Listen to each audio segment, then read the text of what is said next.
এই যে তোর জন্য একটা গিফট। নিচে ফেলে দিল। কি করলি মা? এত এত দামি একটা মোবাইল গিফট করলাম তোকে। কি করলি মা? এত দামি একটা মোবাইল গিফট করলাম তোকে, আর তুই নিচে ফেলে দিলি? ফেলে দিলাম, খুব কষ্ট হয়েছে।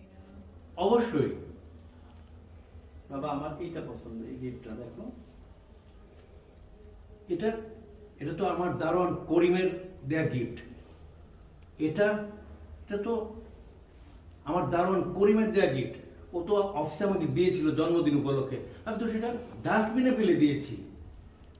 আমি যখন তোমার ঘুরতে ফেলেছি তোমার খুব কষ্ট হয়েছে, তাই না? জানলো ফ্ল্যাশ কাট গেল।